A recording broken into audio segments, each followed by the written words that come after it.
Hello students, welcome to knowledge academy. कैसे हैं आप सभी? I hope you all are doing well in life. आज का जो टॉपिक है वह प्राचीन भारत के इतिहास से संबंधित टॉपिक है। कॉम्पिटिटिव एग्जाम्स की दृष्टि से ये इम्पॉर्टेंट टॉपिक है। एग्जाम्स में इससे संबंधित क्वेश्चंस पूछ लिए जाते हैं, अतः आज के सेशन में हम इसके संदर्भ में डिस्कस करेंगे। But first of all I would like to say that please like, subscribe, share and motivate channel for new updates. आप अपने कमेंट्स अवश्य भेजें तथा जिस टॉपिक पर आपको वीडियो चाहिए उसे अवश्य लिखें या प्रेषित करें। स्टूडेंट्स, भारतीय इतिहास को अध्ययन की सुविधा की दृष्टि से 3 भागों में विभाजित किया जा सकता है, जिनमें पहला है प्रागैतिहासिक काल, द्वितीय आद्य ऐतिहासिक काल तथा तृतीय ऐतिहासिक काल। प्रागैतिहासिक काल में लिखित साक्ष्य अनुपलब्ध हैं। इसका अभिप्राय है कि लिखित साक्ष्य उपलब्ध नहीं है, किंतु पुरातात्विक साक्ष्य उपलब्ध हैं।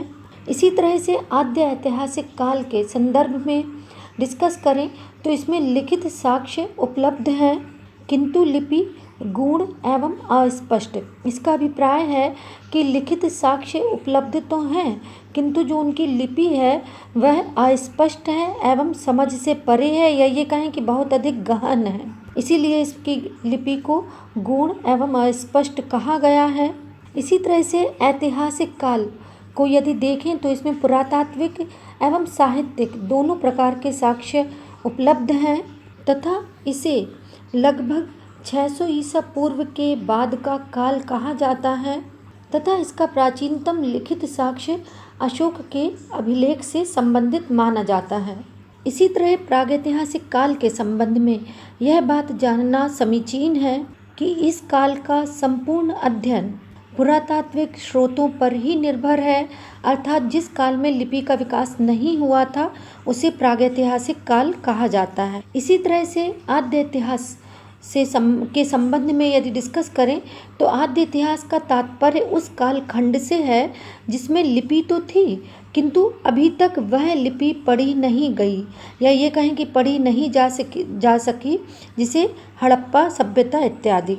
इसी तरह से जो प्रागैतिहासिक काल है वह पाषाण काल से संबंधित है। आद्य ऐतिहासिक काल सैंधव सभ्यता या ये कहें कि सिंधु सभ्यता से संबंधित है तथा ऐतिहासिक काल के संबंध में यह बात ध्यान में रखनी है कि इस काल में लिपि का विकास हो गया था और लेखन प्रणाली परिपक्व हो चुकी थी, और यही कारण है कि इसे ऐतिहासिक काल कहा जाता है। भारतीय संदर्भ में यह 6ठी शताब्दी ईसा पूर्व से प्रारंभ हो गया था।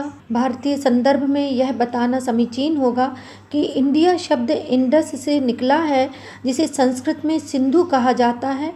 वास्तव में उत्तर पश्चिम से आने वाले ईरानियों और यूनानियों ने सिंधु को हिंदोस या इंदोस कहा तथा इस नदी के पूर्व में जो स्थित क्षेत्र है उनको इंडिया कहा गया। तो ये बात इसके संदर्भ में याद रखनी है। चूँकि प्रागैतिहासिक काल को पाषाण काल भी कहा जाता है और इसको 3 भागों में विभाजित किया जा सकता है, जिसमें पुरापाषाण काल, मध्य पाषाण काल तथा नवपाषाण काल। अतः कहा जा सकता है कि मानव सभ्यता के आरंभिक इतिहास को पुरापाषाण काल, मध्य पाषाण काल तथा नवपाषाण काल में विभाजित किया गया है।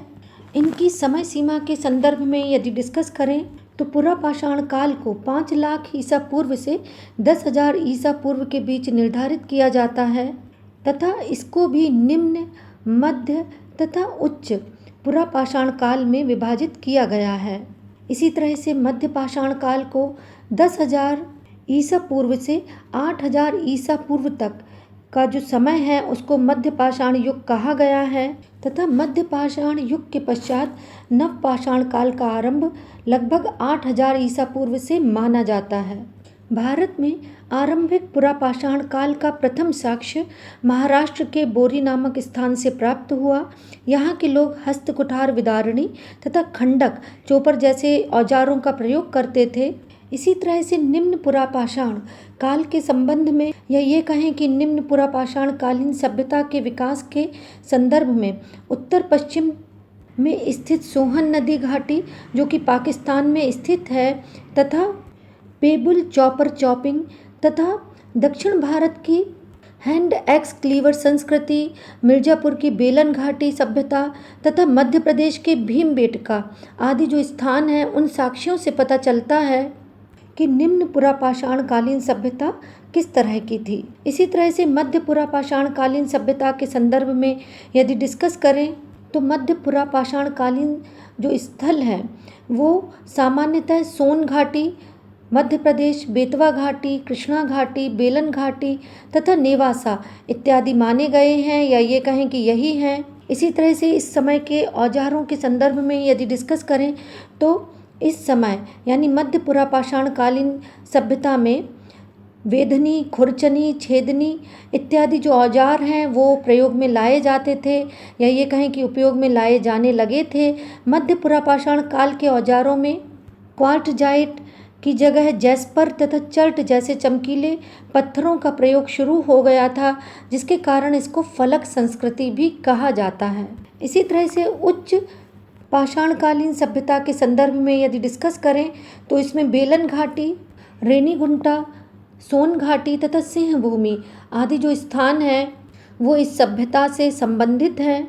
यहाँ ये बात जानना समीचीन है या उपयुक्त होगा कि जिन संस्कृतियों का उद्भव पत्थर तथा तांबे के उपकरणों के साथ साथ प्रयोग करने के कारण हुआ, उन्हें ताम्र पाषाणिक संस्कृति भी कहा जाता है या कैल्कोलिथिक कल्चर कहा जाता है। इसे हड़प्पा सभ्यता भी कहा जाता है तथा एक नगरीय सभ्यता के नाम के रूप में इसे जाना जाता है। तकनीकी दृष्टि से भी देखें तो धातुओं के प्रयोग के आधार पर जो ताम्रपाषाण कालीन संस्कृति हड़प्पा की कांस्यपूर्ण या कांस्य युगीन संस्कृति से पहले की है, किंतु कालक्रम के अनुसार हड़प्पा की कांस्य युगीन संस्कृति सर्वप्रथम पहले आती है, या ये कहें कि पहले है। इसी तरह से जो ताम्रपाषाणिक संस्कृतियां हैं वह कृषक ग्रामीण पृष्ठभूमि से संबंधित हैं, और यही कारण है कि इन्हें कृषक ग्रामीण संस्कृतियां कहा जाता है। प्राचीन भारतीय इतिहास को समझने के परिप्रेक्ष्य में हड़प्पा सभ्यता एवं संस्कृति का एक महत्वपूर्ण स्थान है। अध्ययन की सुविधा की दृष्टि से इसे आरंभिक हड़प्पा सभ्यता, परिपक्व हड़प्पा सभ्यता तथा उत्तर हड़प्पा सभ्यता के आधार पर इसका अध्ययन किया जाता है।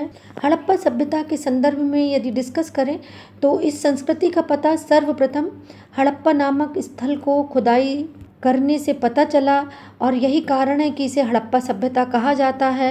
यानी हड़प्पा नामक स्थान की खुदाई करने के कारण इसको हड़प्पा सभ्यता कहा जाता है। यद्यपि जॉन मार्शल ने इसे सिंधु सभ्यता का भी नाम दिया। यह बात भी ध्यान में रखनी है कि वर्ष 1921 में दयाराम साहनी के नेतृत्व में हड़प्पा की खुदाई की गई। हड़प्पा सभ्यता वास्तव में एक नगरीकृत या ये कहें कि कांस्ययुगीन सभ्यता थी, और बाद में यह भी विदित हुआ कि यहाँ पर गांवों की संख्या अधिक थी। हड़प्पा सभ्यता के संदर्भ में कई इतिहासकारों ने अध्ययन किया है। इनमें एम व्हीलर व गार्डन चाइल्ड जैसे इतिहासकारों ने हड़प्पा संस्कृति का उद्भव मेसोपोटामिया से बताया है, किंतु इसके संदर्भ में भी कई मत हैं, कई कारण हैं जिससे उनके मत को स्वीकृत नहीं किया गया। लेटर ऑन यह मत अधिक तार्किक माना गया तथा प्रचलित माना गया, या ये कहें कि तथ्यपूर्ण माना गया कि परिपक्व हड़प्पा संस्कृतियाँ ग्रामीण बलूची संस्कृतियों से उद्भव मानी गईं या उद्भूत मानी जाती हैं। पूर्व की कृषक संस्कृतियाँ क्रमशः विकसित होकर नगरीकरण के स्तर तक पहुँची, ऐसा इतिहासकारों ने माना है।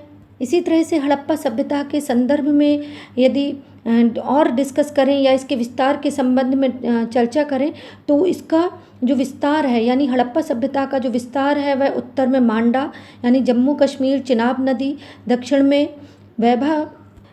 में दैमाबाद महाराष्ट्र प्रवरा नदी, पूर्व में आलमगीरपुर मेरठ हिंडन नदी तथा पश्चिम में सुतकांगोडोर बलूचिस्तान दाशक नदी तक इसका फैलाव माना जाता है।